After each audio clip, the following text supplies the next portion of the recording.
के ताल्लुक से, तो डॉक्टर बाबा साहेब अम्बेडकर के बनाए हुए संविधान में जो हिंदुस्तान में बसने वाली तमाम अवाम हैं, उनको उनके मजहबी रस्म रिवाज और उनके मजहबी कानून के हिसाब से उनको मुकम्मल आज़ादी दी गई है और ये आज़ादी हमसे छीनना चाहते हैं। ये जो वक्फ अमेंडमेंट बिल एक्ट पास कराया गया है, तो ये हिंदुस्तानी अवाम के जो मजहबी इख्तियारात हैं जो हमें संविधान ने दिए हैं, उसको खत्म करना चाहते हैं और इसी के खिलाफ पूरे हिंदुस्तान भर में अलग अलग मकामात पर बड़े बड़े जलसे हो रहे हैं, कॉर्नर्स मीटिंग हो रही हैं और लोगों को समझाया जा रहा है। हमने देखा कि जब किसानों का आंदोलन हुआ दिल्ली और उसकी जितने सरहदें थी उसको बिल्कुल उन्होंने ब्लॉक कर दिया था और किसानों के लिए जो कानून बनाया गया था वो उन्होंने इतनी पुरजोर तरीके से उसकी मुखालिफत की कि हुकूमत को आप देखिए दोस्तों, उस मस्जिद के भी डॉक्यूमेंट नहीं है तो अब ये गवर्नमेंट क्या उसको भी हत्या लेगी। ऐसी हमारी कितने ही इबादत गाहें हैं जिनके डॉक्यूमेंट नहीं है, क्योंकि उस वक्त डॉक्यूमेंट नहीं बनते थे, ओरली दी जाती थी। तो ये सब गवर्नमेंट अब जमा करने वाली है। और वक्फा यूजर जो था, जो ये कहता था कि जिस जगह पे रिलीजियस प्रैक्टिस हुई है यानी इबादत हुई है उसे रिलीजियस ऑक्युपाइड यानी मजहबी ताबा जिस मजहब के हाथ में वो माना जाएगा। प्लेसेस ऑफ वर्शिप एक्ट 1991 इसी बात की तरफ इशारा करता है, लेकिन गवर्नमेंट उसको खत्म करी है। तो ये सही है या गलत है? गलत है। हमें इसका एहतजाज करना है। हम किसी से भीख नहीं मांग रहे। अरे जो हमारे बाप दादा में देखे गए हम वो मांग रहे हैं। हम भीख नहीं मांग रहे, हम हक मांग रहे हैं। और हमारा जो संविधान, हमारा जो कॉन्स्टिट्यूशन, हमारा जो ऐन है वो भी इसी तरफ इशारा करता है। अभी अभी मौलाना जुबैर आलम के पीछे मैं नमाज पढ़कर अदा करके आया हूँ, हमने सुनी है मस्जिद में। आप लोग तमाम लोग यहाँ पर जब नमाज अदा करते हैं इमाम के पीछे, तो ये देखा जाता है कौन अमीर है, कौन गरीब है, कौन गोरा है, कौन काला है, कौन छोटा है, कौन बड़ा है।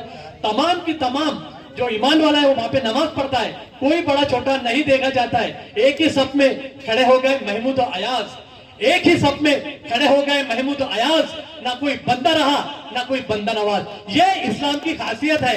ये इस्लाम ने पूरी दुनिया को समानता बंधुता का यहाँ पर ऐसा दिलाया है, हक दिया है। उसी तरह हमारा जो संविधान डॉक्टर बाबा साहब अम्बेडकर ने लिखा है वो इसी के ऊपर है। वो भी समान बंधुता बंधुभाव यहाँ पर अदा करता है, सबको एक जैसे यहाँ पर राइट देता है। अभी यहाँ के राष्ट्रपति साहब हो, महामहिम या महामहिम पंतप्रधान हो या मुझ जैसा एक आम इंसान हो, तमाम के वोट को एक ही अधिकार यहाँ दिया है, किसी को 2 वोट का अधिकार नहीं दिया गया है। इतनी कॉन्स्टिट्यूशन ने हमको जब अधिकार दिया है तो ये हमारे से हमारे हक और हमारे हुकूक छीनने जा रहे हैं। अरे आज छीन रहे, ऐसा नहीं है। अभी इंदिरा गांधी जी को लोग बोलते हैं उन्होंने आनी बानी लगाई थी। अरे उन्होंने आनी बानी है कि आज वक्त पे हाथ डाला तो शायर ने कहा कि पस मुर्दगी गुल पे मुस्काई जो कली, आवाज दी खिदा ने तू भी नजर में है। आज हमारी ईट निकली, कल दलितों की निकलेगी, बौद्ध विहार कब्जे में आएंगे। और मैं तो बोलता कि जहां तक मियाओं का, दलितों का, आदिवासियों का मामला है, नंगे नहाएंगे क्या, निचोड़ेंगे क्या। मैंने उसको ई नहीं लगाया, अंदाज से बोला आपके, क्योंकि महफिल है। लेकिन तिरुपति बालाजी में तो टनों गिनती, ट्रकों गिनती सोना है। तो आज अगर ये कानून के जरिए से जो इस मुल्क के दस्तूर ने हमको दिया कि इस मुल्क का हर मजहब का मानने वाला सेक्शन 21, 25, 26, 29 के तहत ये आर्टिकल इजाजत देता है कि हर धर्म के मानने वाला अपना मंदिर बनाए, हिंदू भाई उसको चलाए, गुरुद्वारा बनाए, सिख भाई उसको चलाए, क्रिश्चियन लोग चर्च बनाए उसका बोर्ड चलाए, जैन लोग अपना बोर्ड बनाए उसको चलाए, वही मुसलमान भी बोर्ड बनाए, हम उसको चला रहे हैं। ऐसा नहीं है, दस्तूर के अंदर इसकी प्रोविजन है, ये किसी की मेहरबानी नहीं है। और दस्तूर के सेक्शन आर्टिकल 13 में लिखा है, बाबा साहब आम्बेडकर को सलाम कीजिए, आर्टिकल 13 में लिखा है कि इस मुल्क के अंदर कोई भी हुकूमत अगर कोई भी अमेंडमेंट करती है, तरमीम करती है, लेकिन अगर उसकी वजह से हिंदुस्तान के नागरिकों का मूलभूत अधिकार, फंडामेंटल राइट अगर डिस्टर्ब होता है, उसको छेड़ा जाता है, तो याद रखना वो कानून संसद में पास कर लो तुम्हारा बाप भी इंप्लीमेंट नहीं कर सकता उसको। ये है, चिढ़ गए थे अमित शाह जी हमारे वजीर दाखिला। काय पर से चिढ़े थे? उनको लगा पहली हार इस हुकूमत की दोस्तों पार्लियामेंट में, राज्यसभा में भी मुफ्ती साहब ने जिक्र किया 232 खासदार वहां पर है, 17 मुसलमान, 97 राज्यसभा के अंदर मेंबर है, 7 मुसलमान। हमारी ताकत है कि हम उनसे अकेले लड़ सके? उनको लगा मियाँ भाई हो जाएंगे अलग और नॉन मुस्लिम आदिवासी दलित और जो हिंदू है वो अलग हो जाएंगे और मियाँ भाई अकेले पड़ जाएंगे। हुकूमत की पहली हार पार्लियामेंट में भी दोस्तों हम एहसान मानते हैं उन तमाम लोगों का जिन्होंने हुकूमत को मजबूर किया और इतनी जबरदस्त विरोध किया कि हमारे दाखिला साहब ने कहा, हमारे मोदी जी ने कहा, हमारे अमित शाह जी ने कहा, क्या बिलग रहे तुम लोग, क्यों इतना हंगामा कर रहे हैं? उनकी जान पर आ गई कि सब एक हो गई है, उनको लगा ये अकेले पड़ जाएंगे। उन्होंने क्या कहा कि संसद में जो कायदा बनेगा तुमको मानना पड़ेगा। लेकिन मेरे जैसा छोटा सा इंसान जलगांव में वही बात कही जो सुप्रीम कोर्ट ने कही कि शाह जी, अमित शाह जी सुन लो कि संसद में बनाया हुआ मेजॉरिटी के दम पर बनाया हुआ कानून इस मुल्क में नहीं चलेगा, जो दस्तूर इजाजत देगा तो चलेगा वरना नहीं चलेगा। और यही बात सुप्रीम कोर्ट के मिश्रा साहब ने कहा जो रिटायर हुए कि संसद में तुम जो भी कानून बनाएंगे सुप्रीम कोर्ट अगर संविधान के खिलाफ है, जो मोरे साहब ने कहा, जो हमारे विकास एडवोकेट मोरे साहब ने कहा कि वो नहीं चलेगा। वो दुबे कौन है? वो निशिकांत दुबे क्या जान पे आ गई, तलमला के जैसे कुत्ते की दुम पे पाँव पड़ता उछक गया। बोले तो धक्कड़ साहब नाइब सदर पार्लियामेंट में हम पास कर रहे हैं और सुप्रीम कोर्ट कौन होती रोकने वाले? निशिकांत दुबे साहब ने कहा कि ये जज को हमने लगाया हुआ नौकरियों पे और ये हमारे पार्लियामेंट के बनाए हुए कानून को रोक रहे। तलमला गए दोस्तों। हमारे जजेस ने कहा, सुप्रीम कोर्ट के मिश्रा साहब ने ये कहते हुए जब रिटायर हो उसके पहले उन्होंने कहा कि हाँ हमारा तकर्रुर पार्लियामेंट में किया, गवर्नमेंट ने किया, लेकिन हमारा ये तकर्रुर इसीलिए है कि संविधान को छेड़ोगे मेजॉरिटी के दम पर हम उसको पास नहीं होने देंगे। ये जवाब उनको दिया है दोस्तों। ये संविधान है तो देश है दोस्तों, देश तोड़ने की कोशिश की जा रही। बस सेक्शन वाइज आपको क्या 44 अमेंडमेंट, 44 इनकी अजीबोगरीब पास किया। 200 साल 300 साल जो हमारी प्रॉपर्टीज है उसके कागजात नहीं है, जिसको हम वापर रहे, कब्रिस्तान है, ईदगाह है, तो कह रहे हैं कि इसके कागजात नहीं है तो सरकार जमा होंगी। और दूसरी तरफ क्या बोल रहे, 12 साल तक जिसके ताबे में है वो उसका हो जाएगा। यानी एक तरफ 12 साल वाले को तुम उसके बाप की प्रॉपर्टी बना दे रहे और हमारे बाप दादे की प्रॉपर्टी सैकड़ों साल से वापर रहे, तो तुम्हारा बाप छीन सकता क्या उसको? कैसी अजीब बात। इन्होंने क्या किया, बोरी वक्फ बोर्ड अलग, कोजा बोर्ड अलग। आपने समझा क्या उसमें चालाकी है? साबिर मुस्तफादी था। ये जो बोरी समाज है हमारे बोर्ड में, उसका इस्लाम में उनका हमारे वक्त में कोई संबंध नहीं है। वो अपने दाई की सुनते हैं, सैयदना साहब की, वो जैसा बोलते वैसा करते। बाकी उनका जो निजाम है वो अलग है, वो अलग बहस है। लेकिन खोजा बोर्ड अलग बनाने की जो घोषणा हुई है, जो प्रोविजन की गई है, उसके पीछे मकसद अंबानी की एंटीला इमारत का है जो 18 साल से ताबे में है और वो कोर्ट के अंदर मामला चल रहा है सुप्रीम कोर्ट में। दोस्तों वो जगह इस मुल्क के एक करीम खोजा नाम के आदमी ने आने वाले वक्त में यतीमों के लिए जगह छोड़ी। खोजा बोर्ड अलग हो गया, एंटीला गई अंबानी, उसको मिल जाएगी। समझ रहे आप चाला? खोजा बोर्ड अलग करने का मकसद क्या है? वो औकाफ की प्रॉपर्टी को खोजा बोर्ड में डालकर और वो जगह हथियाने का प्लान है दोस्तों। ये इनकी चालाकी है। अरे इन्होंने ये कहा कि जो आदिवासी है, मुस्लिम आदिवासी है, वो जैसे तलवी भाई हमारे यहां पर होंगे, वो वक्फ नहीं कर सकते। वकीलों ने बोले क्यों नहीं कर सकते? बोले वो आदिवासियों को प्रोटेक्ट करने का है। वो क्रिश्चियन जज मिसी साहब जो बैठे थे, उन्होंने सामने वाले मेहता साहब के मुंह पे तमाचा मारा। क्या बात करते हो? हम जानते हैं कि वो आदिवासी मुस्लिम हो, वो चाहे कोई भी मुस्लिम हो, वो चाहे मेहतर हो, वो चाहे किसी भी ऊंच नीच जाति से ताल्लुक रखता हो, अगर वो मुस्लिम है, मुसलमान बराबर का लेके चलने वाला है, मसावात है। तुम आदिवासी को वक्फ करने से रोक नहीं सकते। सुप्रीम कोर्ट ने उसको जवाब दे दिया। वो सेक्शन भी है, उड़ जाएगा। तो वक्त की कमी के बाद बहुत सारी बातें आ गई है दोस्तों, बहुत कुछ कहने को जी चाहता है, लेकिन इतना ही कहना है कि आप इस बात को ध्यान में रखें कि हम आपके पास आए हैं आपको समझाने के लिए। अंधभक्त बनकर कोई भी मूवमेंट कामयाब नहीं होती। जज्बात के अंदर सोडा वाटर की तरह एक मिनट के लिए जोश में आना बहुत आसान है, लेकिन समझदारी से लड़ना बहुत कठिन काम। क्या आने वाले वक्त में ये हुकूमत की होंगी? जिस तरीके से इन्होंने कहा कि भाई जो हमारी 200 साल पुरानी मस्जिदें हैं, दिल्ली की जामा मस्जिद है, अब उसके तो कोई पेपर है ही नहीं, तो वो सरकार जमा हो जाएंगी। और अंबानी जी का जो बंगला है वो 18 साल से उस पर कब्जा करके बैठे हैं, तो 12 साल जिसने अतिक्रमण कर लिया लिमिटेशन एक्ट के तहत, वो जगह उसकी हो गई। यानी दो बातें हो रही कि एक 200 साल 100 साल 500 साल पुरानी अगर कोई चीज है, उसके डॉक्यूमेंट नहीं है, तो वो सरकार जमा होंगी, और जो 12 साल से अतिक्रमण करके बैठा वो जगह उसकी हो जाएगी। ये बहुत सारी इसमें तफावत है ये बिल के अंदर। तो अल्लाह से यही दुआ करो कि जो डिसीजन आए वो बातें इसमें बहुत ज्यादा मुझे परेशान करने वाली लगती है।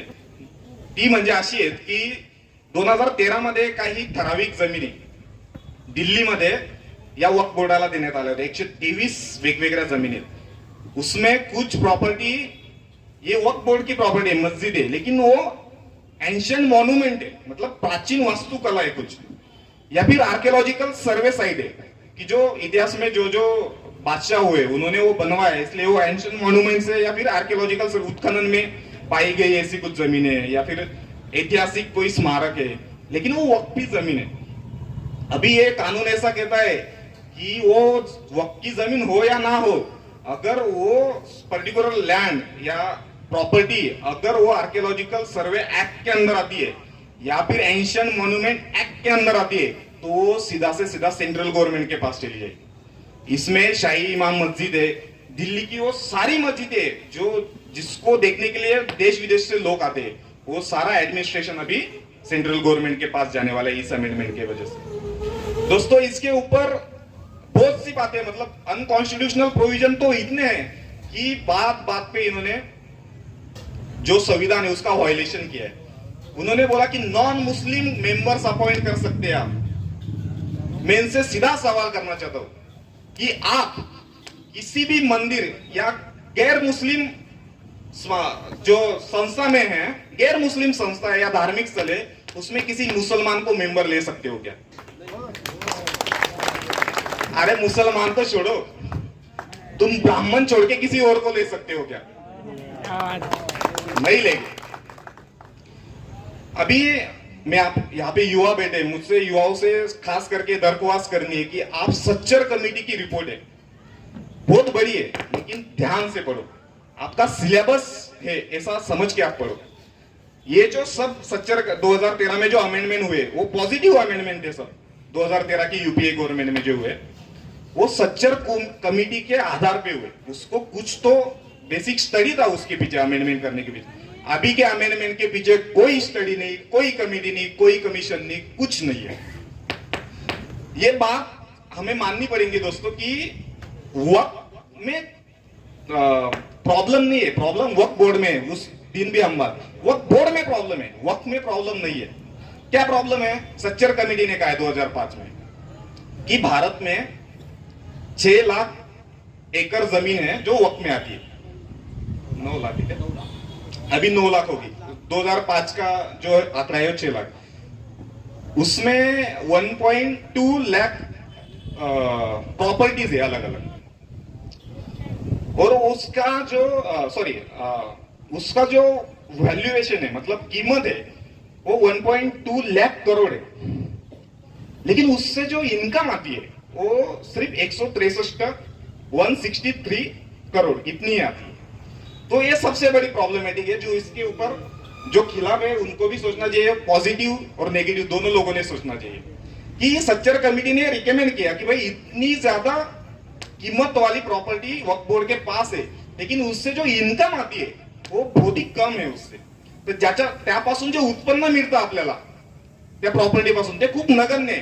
त्याच्यामुळे सच्चर कमिटीने स्पेशल एक प्रोव्हिजन दिलेलं आहे त्यांच्या रिकमेंडेशन मध्ये वक्फ बोर्डावर।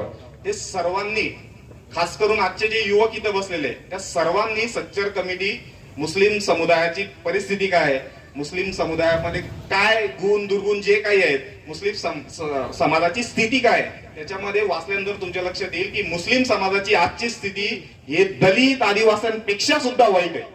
दलित आदिवासी समुदायांपेक्षा सुद्धा मुस्लिम समाजाची जी वाईट आहे। त्यामुळे सच्चर कमिटीने खूप रिकमेंडेशन केले, पण ते यांना मान्य नाही। स्वतः अमेंडमेंट करायचे, मात्र कोणतंही बेसिक स्टडी यांचा नहीं, कमीशन अपॉइंटमेंट नहीं है, समिति अपॉइंटमेंट नहीं है, कोई भी स्टडी कमिटी इन्होंने अपॉइंट नहीं की अमेंडमेंट करने से पहले। अभी दोस्तों ये सब प्रोविजन मैंने आपको बताया, इसमें बहुत सारे प्रोविजन है। स्टेट बोर्ड का कोई रोल नहीं रहा। पहले जो ट्रिब्यूनल में मैटर जाता था, डिस्प्यूट अगर क्लेम करता है कोई तो ट्रिब्यूनल में मैटर जाता था, वक्त ट्रिब्यूनल करता। अभी ये कोई नई बात नहीं है। अगर आपका एक्सीडेंट होता है तो आपको सिविल कोर्ट में जाते नहीं आता, आप व्हीकल एक्सीडेंट ट्रिब्यूनल में जाते हो। अगर आप पे लोन है और आपकी प्रॉपर्टी सील गई तो सील्ड प्रॉपर्टी वापस लेने के लिए आपको डीआरटी, डेप्थ रिकवरी ट्रिब्यूनल में जाना पड़ता है। वैसे ही वक्त की प्रॉपर्टी के बारे में कोई डिस्प्यूट है या कोई क्लेम है तो उसको सॉल्व करने के लिए आपको वक्त ट्रिब्यूनल में जाना पड़ता है। और वो जो ट्रिब्यूनल है वो स्टेट गवर्नमेंट ने अपॉइंट किया होता है, स्टेट गवर्नमेंट के जजेस वहां पे बैठते हैं। और ये सब बातें भारतीय संविधान के अनुसार है। भारतीय संविधान हमको इजाजत देता है कि अगर कोई पर्टिकुलर मसला है, इस पे अगर गवर्नमेंट अलग से कोर्ट बैठाना चाहती है तो गवर्नमेंट बैठा सकते। या काळ्या पाण्याची शिक्षा भोगण्यासाठी अगदी सावरकरांच्याही अगोदर 2000 मुसलमानांनी स्वातंत्र्याच्या आंदोलनासाठी काळ्या पाण्याची शिक्षा। या देशाचं भारतीय जनता पक्ष आणि आरएसएसचं सरकारने विसरू नये की टिपू सुलताननी या देशातल्या हिंदूंच्या मंदिरासाठी कोट्यावधी रुपये दिलेले आहेत, लक्षात या देशाच्या सरकारने हे विसरू नये की टिपू सुलताननी ब्रिटिशांच्या बंदुकीच्या गोळ्या या छातीवर झेललेल्या आहेत। हिंदू पुजाऱ्यांना म्हणजे ब्राह्मण पुजाऱ्यांना टिपू सुलतान नावाचा एक धर्मनिरपेक्ष सेक्युलर राजा होता, त्या सेक्युलर सम्राटाने या देशातल्या हिंदूंचं रक्षण केलेलं आहे, संरक्षण केलेलं आहे। हे भारतीय जनता पक्षाच्या नरेंद्र मोदीच्या सरकारने विसरता कामा नये। आणि मग या स्वातंत्र्याचं आंदोलन, या देशाला स्वातंत्र्य मिळालं, भारताच्या संविधान निर्मितीची प्रक्रिया या देशामध्ये सुरू झाली। संविधान निर्मात्यांमध्ये 296 संसद सदस्य होते। या संविधान निर्मात्यांची भूमिका काय की या भारताच्या संविधानानुसार या संसदेमध्ये पाय ठेवणारा जो कोणी संसद सदस्य असेल, विधानसभेमध्ये पाय ठेवणारा जो कोणी लोकप्रतिनिधी असेल, खासदार असेल, आमदार असेल, तो खासदार हिंदू असता कामा नये। तो खासदार जसा हिंदू असता कामा नये तसाच तो खासदार मुसलमान सुद्धा असता कामा नये। तो खासदार मुसलमान जसा असता कामा नये तसा तो बौद्ध असता कामा नये, ख्रिश्चन असता कामा नये, जैन असता कामा नये, तर तो भारतीय असला पाहिजे। ही भूमिका भारताच्या संविधान निर्मात्यांची होती की संसदेमध्ये राहणारा संसद सदस्य हा भारताचा नागरिक, भारतीय नागरिकांचा लोकप्रतिनिधी असला पाहिजे। ही भारताच्या संविधानाची भूमिका।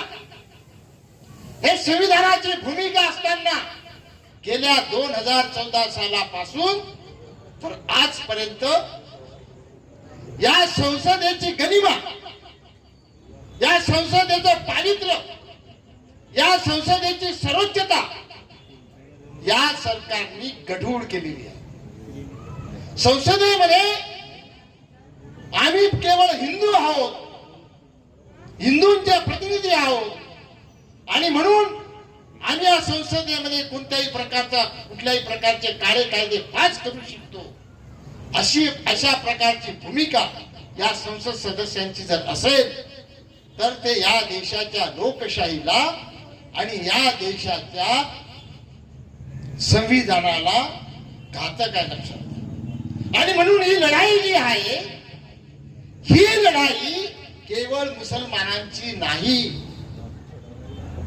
1200 वर्षाची परंपरा या वक्फच्या प्रॉपर्टीला, त्यांचा उद्देश, त्यांचं प्रयोजन की या देशातला जो सर्वसामान्य माणूस आहे, केवळ मुसलमान नाही, जो वंचित आहे, जो उपेक्षित आहे, या वक्फची संपत्ती त्यांच्या आरोग्यासाठी खर्च केली जाईल. ही वक्फचा पैसा इथल्या गोर गरीब कष्टकरी सर्वसामान्य माणसांच्या आर्थिक विकासासाठी, शैक्षणिक विकासासाठी, आरोग्याच्या विकासासाठी खर्च केला जाईल. एवढी पवित्र भावना, एवढी शुद्ध भावना वक्फच्या संदर्भामध्ये आहे लक्षात.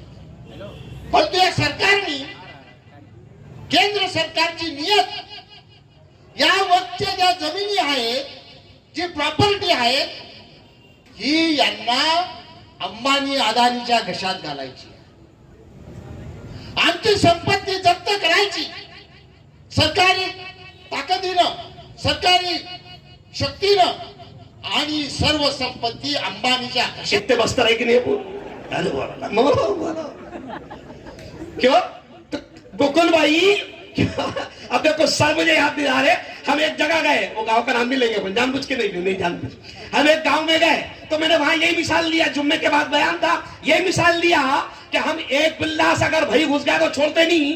तो लोग बहुत हंस रहे थे, वहां के बहुत ही हंस रहे. तो मतलब साला कोई गलत तो नहीं बोल दिया मैंने?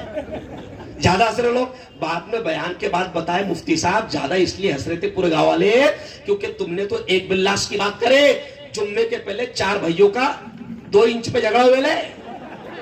अब बिलाए उनको सब कुछ चारों को और के पुलिस स्टेशन से. तो इतने डेंजर है क्यों? तो इसलिए हम कह रहे हैं कि मोदी जी ज्यादा बावले साले, अरे बोलो मत करो, और मेरे ख्वाजा से पंगा मत लो. मेरे ख्वाजा से पंगा, वो विष्णु गुप्ता नाम का एक आदमी है मुकुंद भाई, उसने क्या बावले चाले करा, मेरे ख्वाजा के आस्थाने को छेड़छाड़ करते हुए कहा कि इसको भी खोदा जाए. अल्लाह का शुक्र है मुकुंद भाई, जैसे ही उसने ख्वाजा के आस्थाने को छेड़छाड़ की बात करी, 3 दिन के बाद पे खाक पे मिला. कहा मिला? हाँ, समझ रहे आप?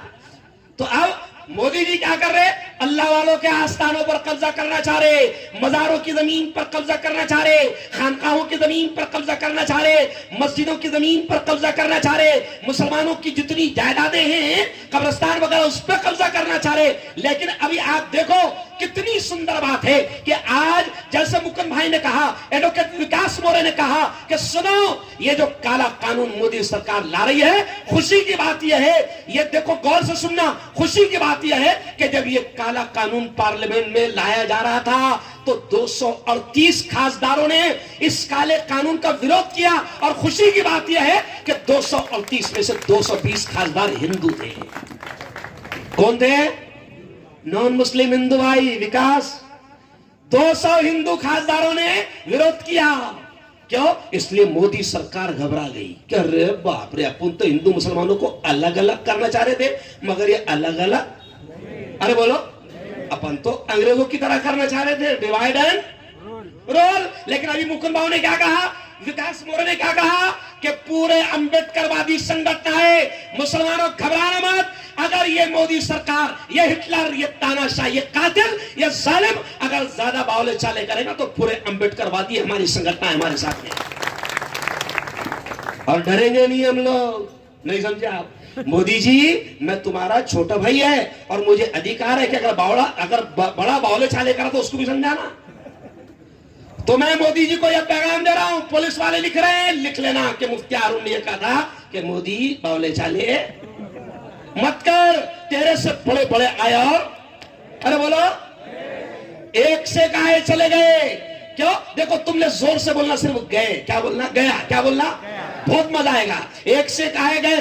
देखो, नमरूद आया, जोर से बोलो, नमरूद आया, गया। शद्दाद आया, गया। हामान आया, गया। कारून आया, गया। फिरौन आया, गया। ये भी आया, अरे बोलो इंशाल्लाह, गया। फिरौन कोई छोटा मोटा बादशाह नहीं था, वो प्लेटफॉर्म पे चाय नहीं बेचता था, वो नहीं समझे यार, बहुत बड़ा बादशाह था। ये बावले को बताओ, बहुत बड़ा था। तो ऐसे ऐसे चले गए मेरे बाप। तू कौन सी खेत की बोली है? नहीं समझा? इसलिए हम सरकार से ये कह रहे हैं कि याद रखें, हमारा संवैधानिक हक है और हम इस कानून के खिलाफ इसलिए भी लड़ रहे हैं क्योंकि तू हमारे संविधान के साथ छेड़छाड़ कर रहा है। हम मर जाएंगे, लेकिन मेरे मुल्क का ये संविधान बड़ा प्यारा संविधान है जो हम तमाम धर्म के मानने वालों को अपने अपने धर्म पर आजादी के साथ अमल करने की आजादी देता है। और तुम अगर संविधान के खिलाफ काम करोगे तो ये जितने संविधान के मानने वाले हैं, हम सब मैदान में उतरेंगे और जैसे गोरे अंग्रेजों को हमने भगाया था, इंशाअल्लाह